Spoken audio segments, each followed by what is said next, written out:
warahmatullahi wabarakatuh.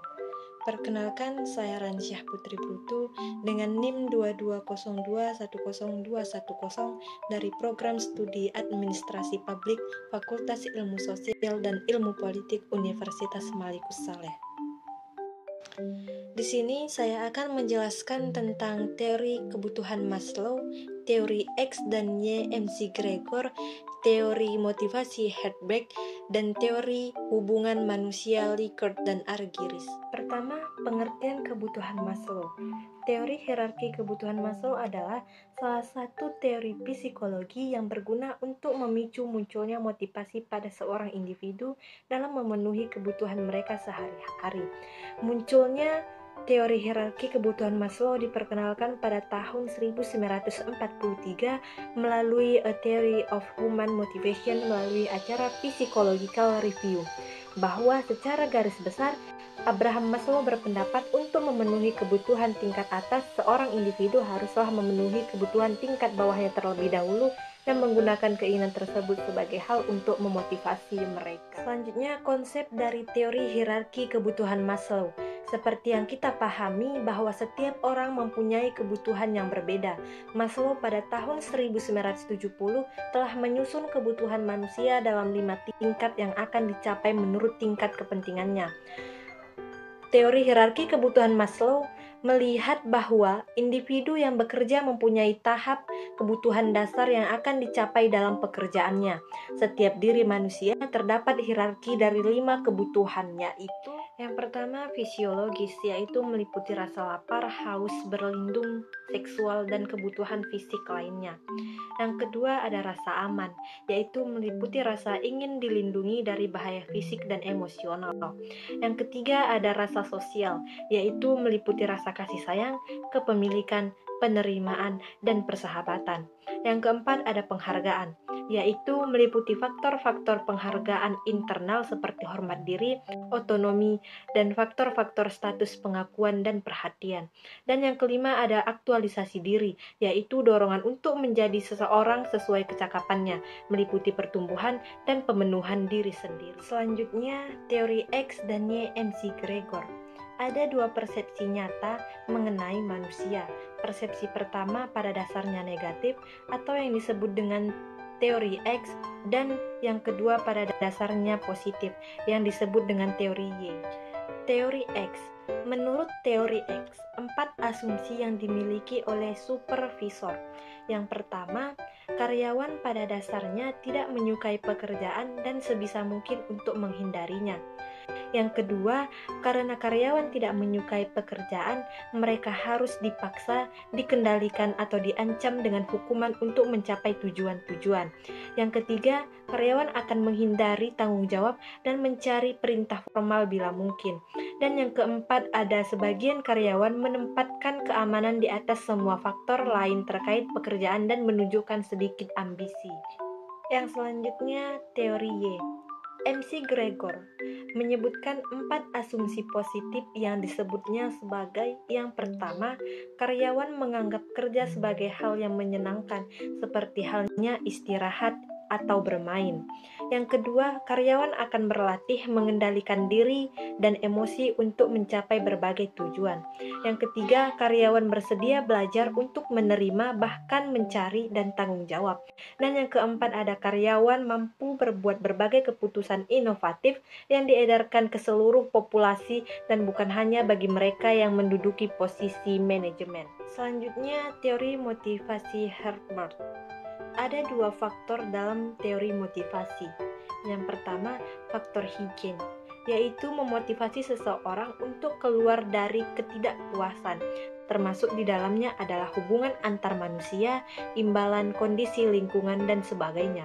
Yang kedua ada faktor motivator, yaitu memotivasi seseorang untuk berusaha mencapai kepuasan, yang termasuk di dalamnya adalah pengakuan, kemajuan tingkat kehidupan, dan sebagainya.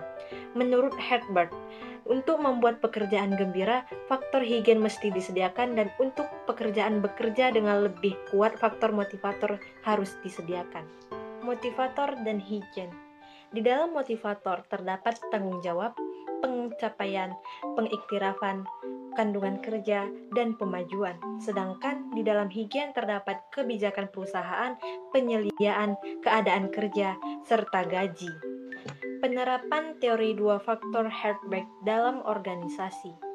Dalam kehidupan organisasi, pemahaman terhadap motivasi bagi setiap pemimpin sangat penting artinya. Namun, motivasi juga dirasakan sebagai sesuatu yang sulit. Hal ini dikemukakan oleh Hwa-jo Sumijo sebagai berikut. 1. Motivasi sebagai sesuatu yang penting, karena peran pemimpin itu sendiri erat kaitannya dengan bawahan. 2. Motivasi sebagai sesuatu yang sulit, karena motivasi sendiri tidak bisa diamati dan diukur secara. Untuk memahami motivasi karyawan digunakan teori dua arah yang dikemukakan oleh Hertzberg.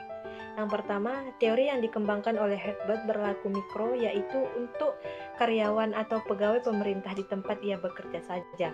Sementara teori motivasi Maslow misalnya berlaku makro, yaitu untuk manusia pada umumnya. Yang kedua, teori Hertzberg lebih eksplisit dari teori hierarki kebutuhan Maslow, khususnya mengenai hubungan antara kebutuhan dengan performa pekerjaan.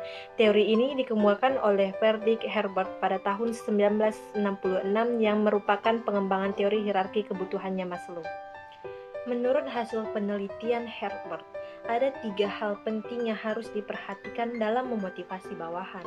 Yang pertama, hal-hal yang mendorong karyawan adalah pekerjaan yang menantang, yang mencakup perasaan berprestasi, tanggung jawab, kemajuan, dan menikmati pekerjaan itu sendiri, dan adanya pengakuan atas semua itu.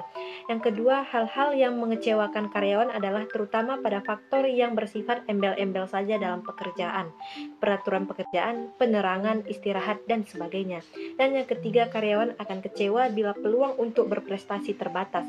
Mereka akan menjadi sensitif pada lingkungannya serta mulai mencari-cari kesalahan. Selanjutnya, teori Likert. Menurut Likert, seorang pemimpin akan berhasilnya jika bergaya participation management. Maksudnya, keberhasilan pemimpin ditentukan oleh bawahan dan komunikasi yang digunakannya.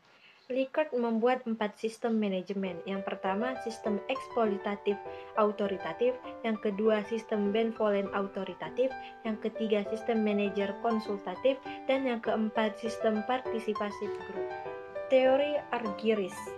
Argyris beranggapan bahwa setiap orang memiliki potensi yang dapat diwujudkan secara nyata.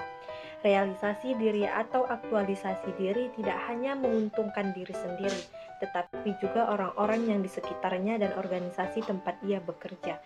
Sayangnya, tidak semua organisasi dapat memanfaatkan keuntungan tersebut, karena organisasi umumnya telah diatur sedemikian rupa sehingga menimbulkan hambatan bagi perkembangan individu ke arah kedewasaan, tingkat kemampuan bergaul dengan individu lain, dan sifat pengetahuan organisasi tempat ia bekerja. Pada masa kanak-kanak, individu berada dalam posisi tergantung kepada orang lain dan membiarkan orang lain mengatur diri dan pekerjaannya. Kedewasaan individu ini ditandai dengan ketidaktergantungan kepada orang lain, kemampuan melihat diri melalui orang lain, kemampuan melihat ke masa depan, keinginan mencapai cita-cita, dan kemampuan memikul tanggung jawab yang sama dengan atau bahkan lebih dari teman-temannya. Perkembangan ini menghasilkan energi psikologis yang penuh dan positif. Tiap individu memiliki berbagai kebutuhan, dan bila ia dihadapkan pada berbagai kebutuhan dan tantangan yang menjanjikan suatu kepuasan, ia akan mengarahkan energi psikologi untuk memenuhi tantangan itu. Jadi, kesimpulan yang dapat diambil adalah, yang pertama, Maslow memisahkan 5 kebutuhan ke dalam urutan-urutan yang lebih tinggi dan lebih rendah. Kebutuhan fisiologis dan rasa aman dideskripsikan sebagai kebutuhan tingkat bawah, sedangkan kebutuhan sosial, penghargaan, dan aktualisasi diri sebagai kebutuhan tingkat atas. Yang kedua, antara teori X dan Y ini sebenarnya bukan berarti yang satu lebih baik daripada yang lainnya. Namun, teori ini lebih untuk mengarahkan kepada bagaimana tindakan seseorang pemimpin untuk memimpin atau menghadapi karyawan atau pegawainya yang memiliki berbagai perbedaan karakter atau perilaku. Yang ketiga, two faktor Hertzberg mempunyai teori motivasi yang menaruh perhatian pada 2 faktor, yaitu higien dan motivator faktor. Sekian yang dapat saya sampaikan, lebih dan kurang saya mohon maaf. Saya akhiri. Wassalamualaikum warahmatullahi wabarakatuh.